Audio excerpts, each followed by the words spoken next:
Hello बच्चों, कैसे हो? ठीक है। आज बात करेंगे क्लास 6 का मैथ प्रश्नावली 12.3। ठीक है। तो पहला नंबर क्वेश्चन में कहा गया है, ठीक है, पहला नंबर क्वेश्चन में क्या कहा गया है कि आप तीन संख्याएं 7, 10, 12 से संख्याओं वाले चर नहीं, जितने व्यंजक बना सकते हैं बनाइए, उसमें चर नहीं होना चाहिए, बस ये संख्या का प्रयोग करना है। एक संख्या का एक से अधिक बार प्रयोग नहीं किया जाना चाहिए। ठीक है। केवल योग, व्यकलन, व्यकलन का मतलब क्या, घटाव, गुणन, संक्रियाओं का ही प्रयोग करें, जैसे उदाहरण में यहाँ पे करके दिखाया है। ठीक है। तो एक नंबर का सॉल्यूशन की बात किया जाए, ठीक है, तो एक नंबर के सॉल्यूशन में हमारा हो सकता है, ठीक है, कि अगर हम यहाँ पे ये लिख सकते हैं 7 गुना 10 प्लस 12। ठीक है। एक इस प्रकार से लिख सकते हैं 7 गुना 10 माइनस 12। ठीक है। उसके बाद ये लिख सकते हैं 12 प्लस 10 माइनस 7, ऐसे लिख सकते हैं। ठीक है। या फिर 10 माइनस 7 प्लस 12, इस प्रकार से लिख सकते हैं। या फिर ऐसे 7 गुना 10 10, उसके बाद से ये वाला तो हो ही गया, तो यहाँ पे ये कर देते हैं 10 गुना 12 प्लस 7, और यहाँ पे 10 गुना 12 माइनस 7। ठीक है। तो इस प्रकार से हम क्या कर सकते हैं, इन व्यंजकों को हम लिख सकते हैं। ठीक है। अब इसके बाद बात करते हैं क्वेश्चन नंबर दूसरा की। ठीक है। तो कहा जा रहा है इसमें निम्नलिखित में से कौन से केवल संख्याओं का व्यंजक है। ठीक है। तो इसमें से हमें क्या ढूंढना है, संख्याओं का व्यंजक ढूंढना है। ठीक है। जिसमें कि हमारा क्या हो, चर एक भी ना हो। ठीक है। तो यहाँ पे देखिए x प्लस है, तो यहाँ पे चर है यानी कि x आ गया है। ठीक है। यहाँ पे देखिए 7y है, तो y भी यहाँ पे आ गया है। ठीक है। यहाँ पे देखा जाए तो इसमें ये गुना का चिन्ह दिया गया है। ठीक है। 10 गुना 9 और 7। ठीक है। तो ये हमारा ये वाला क्या हो जाएगा, हो जाएगा। ठीक है। यहाँ पे देखिए इसमें z दिया गया, ये नहीं होगा, इसमें y दिया गया, ये भी नहीं होगा, इसमें x दिया गया, ये भी नहीं होगा। ठीक है। तो हमारा सिर्फ और सिर्फ 2 नंबर का कौन सा आंसर हो जाएगा, बी आंसर हो जाएगा। ठीक है। 3 नंबर में देखते हैं, तो 3 नंबर में कहा गया है निम्न व्यंजकों को बनाने में प्रयुक्त संक्रियाएं योग, व्याकलन मतलब घटाव, गुणन, विभाजन को देखिए और बताइए कि ये व्यंजक किस प्रकार बनाए गए हैं। ठीक है। तो ए नंबर की बात किया जाए तो इसमें कौन सा संक्रिया को यूज किया गया है, तो x प्लस 9, यानी कि ए में किसका योग किया गया प्रयोग, तो योग का प्रयोग किया गया है, यानी कि जोड़ का प्रयोग किया गया है। बी में किसका किया गया है, तो यानी कि यहाँ पे व्यकलन का किया गया है, व्यकलन का प्रयोग किया गया है। ठीक है। उसके बाद बात किया जाए सी में किसका प्रयोग किया गया है, तो सी में देखिए गुणन का किया गया है, तो यहाँ पे हम लिख देंगे गुणन का प्रयोग किया गया है। ठीक है। डी में यहाँ पे बात किया जाए तो डी में किसका यूज किया गया है, तो विभाजन का यूज किया गया है। ठीक है। तो ये विभाजन हो जाएगा। ठीक है। अब यहाँ पे देखिए ई नंबर में किसका किया गया है, तो ई नंबर में देखिए 2y लिखा है, तो गुना किया गया है और जोड़ किया गया है। ठीक है। तो यहाँ पे लिखेंगे गुणन और योग लिख देंगे। ठीक है। उसके बाद डी के बाद ई हो गया, ई के बाद एफ का बात किया जाए तो इसमें देखा जाए तो इसमें क्या दिया गया है, गुणन पहले दिया गया है, और गुणन के अलावा बात किया जाए तो इसमें व्यकलन दिया गया है। ठीक है। तो ये हो गया। जी में देखा जाए तो जी में सिर्फ बात किया जाए तो 7p लिखा है, यानी कि यहाँ पे गुणन की बात किया गया है। ठीक है। अब यहाँ पे बात किया जाए एच में, तो एच में देखा जाए तो एक तो आपका गुणन है और गुणन के अलावा क्या है, योग है। ठीक है।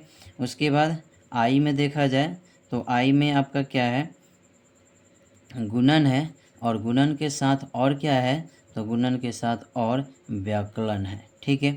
तो इस प्रकार से हम क्या करेंगे, इसका आंसर को लिख लेंगे। ठीक है। चलते हैं 4 नंबर क्वेश्चन की तरफ। ठीक है। तो 4 नंबर क्वेश्चन में कहा गया कि निम्नलिखित स्थितियों का व्यंजक बनाइए। ठीक है। हिंदी में लिख दिया है, इसको व्यंजक के रूप में बना के दे देना है। ठीक है।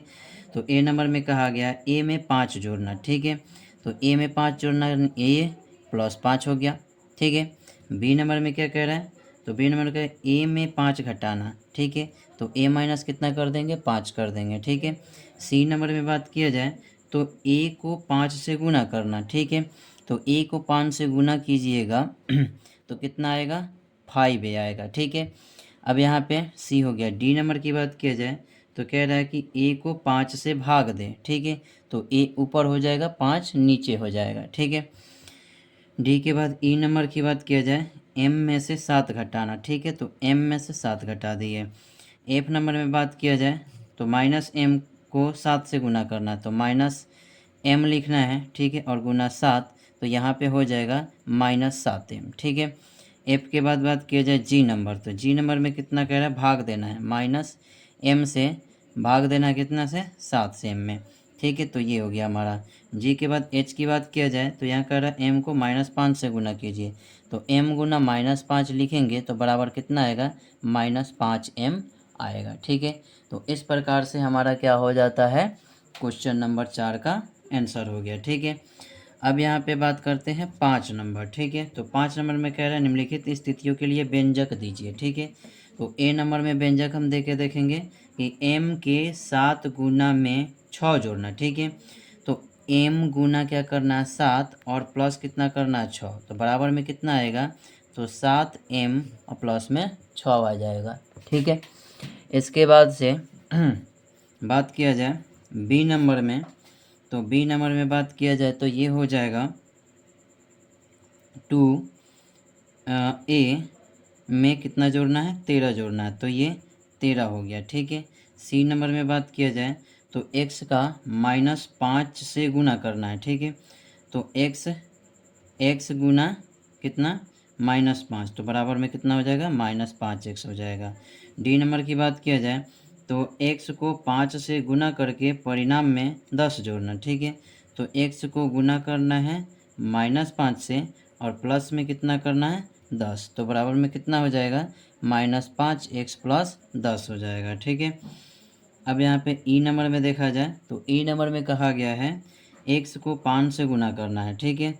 तो x को 5 से गुना कीजिएगा 5x होगा, अब प्लस में कितना हो जाएगा, घटाना है, ठीक है। तो यहाँ पे घटाएंगे और 15 लिख देंगे, ठीक है, घटाने के लिए कहा गया, ठीक है। अब एफ नंबर की बात किया जाए तो एफ नंबर में कहा गया है y को -5 से, तो यहाँ पे -5y हो गया, 18 जोड़ना है, तो प्लस कितना कर देंगे, 18, ठीक है। तो इस प्रकार से हम इसको हल करेंगे, ठीक है। चलते हैं 6 नंबर क्वेश्चन में, और 6 नंबर का ए नंबर कह रहा है के और 9 का प्रयोग करके अलग अलग व्यंजक बनाइए और प्रत्येक व्यंजक में दोनों एक एक बार होना चाहिए, ठीक है। तो हम कैसे व्यंजक बना सकते हैं, तो ये कर सकते हैं k - 9 कर सकते हैं, ठीक है, k + 9 कर सकते हैं, k 9 के कर सकते हैं, उसके बाद k बटा कितना कर सकते हैं, 9 कर सकते हैं, ठीक है। तो इस प्रकार से हम बना सकते हैं ए को। अब बी को देखिए, बी नंबर में बात किया जाए तो बी नंबर में आपका दिया गया है कि m, 5 और 7 का प्रयोग करके व्यंजक बनाइए, प्रत्येक व्यंजक में m अवश्य होने चाहिए, हर व्यंजक केवल 2 अलग अलग संख्याओं के संक्रियाओं का प्रयोग करें, ठीक है। तो यहाँ पे हम ये कर सकते हैं क्या कि 5m + 7, ठीक है, उसके बाद 5m - 7 ऐसा लिख सकते हैं, ठीक है। उसके बाद 7m + 5, उसके बाद 7m - 5, ठीक है। तो इस प्रकार से भी हम क्या कर सकते हैं, लिख सकते हैं, ठीक है। और यहीं पे आपका 12.3 जो है चैप्टर आपका प्रश्नावली ख़त्म हो चुका, ठीक है। धन्यवाद।